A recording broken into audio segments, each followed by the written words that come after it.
This was not just a crisis. It was a catastrophe. A political disaster that Rome never recovered from. A moment of betrayal, when Roman soldiers turned their weapons against their own city.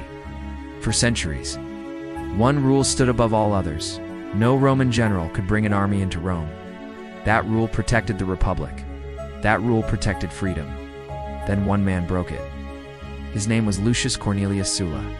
When his legions marched on Rome in 88 BC, the Republic did not fall at once, but it was fatally wounded. This is the story of how one decision changed Roman history forever. This is the story of Sulla's march on Rome and the death of the Republic. To understand Sulla's march, we have to understand the Republic. The Roman Republic wasn't a democracy like today, but it wasn't a monarchy either. Power was shared between the Senate, made of elite families, the magistrates elected each year, and the people's assemblies. Most importantly, power was divided to stop one man from ruling alone. Rome feared kings. This fear came from history. Long ago, Rome had expelled its kings and swore never to accept another. To protect this system, Rome created strict traditions, called mos maiorithusa, way of the ancestors. One tradition was sacred. Armies stayed outside the city. Generals had power only in the provinces, not in Rome. That rule worked until ambition grew stronger than tradition. By the 1st century BC, Rome was already unstable. Its empire was huge, but its political system was old. Several problems shook the Republic. Rich senators owned vast lands while small farmers lost their farms, leaving many citizens poor and angry. Politics was no longer a peaceful debate. Reformers like the Gracchi brothers were killed for trying to help the poor. This revealed a dangerous truth. Violence now worked. And Rome's armies became loyal not to the state, but to their generals. Why? Because generals paid their soldiers with land, money, and promises. This personal loyalty would change everything. Into this chaos steps Lucius Cornelius Sulla. He was born into a poor branch of a noble family. He was ambitious, cold, brilliant, and deeply proud. Sulla believed in the power of the Senate, in traditional Roman values, and in elite control of the state. But he also believed something dangerous, that he alone knew what was best for Rome. Sulla became famous during wars in North Africa and Italy. He was a skilled commander and a ruthless leader. The soldiers loved him, and that loyalty gave him power beyond the law. Every tragedy needs a rival. For Sulla, that rival was Gaius Marius. Marius was everything Sulla hated.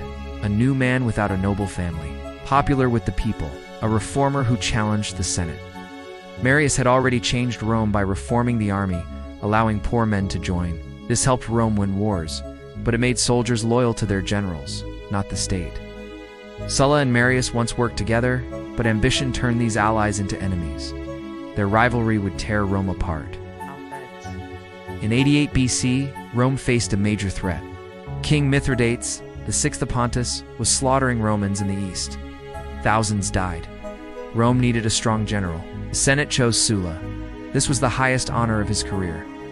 But Marius wanted the command too. Using his political allies, Marius took the command away from Sulla. This was legal but humiliating. For Sulla, it was unbearable. He believed the Senate had betrayed him. The Republic was broken, and force was the only answer. This belief led to disaster. Sulla was with his army in southern Italy. His soldiers were loyal. He spoke to them, told them their honor was stolen, their rewards were at risk, and Rome was controlled by corrupt men. Then he asked them to do the unthinkable, march on Rome. At first, his officers refused. This was forbidden. This was treason. But ambition won. In 88 BC, 6 legions marched toward the city. For the first time in history, a Roman army attacked Rome itself. This was not just a crime, it was a moral collapse. The march was fast and shocking. The city was unprepared. No one believed it could happen. Sulla's soldiers entered Rome by force. Fighting broke out in the streets, temples burned, citizens fled. Blood flowed in the forum, Marius escaped, and Sulla took control.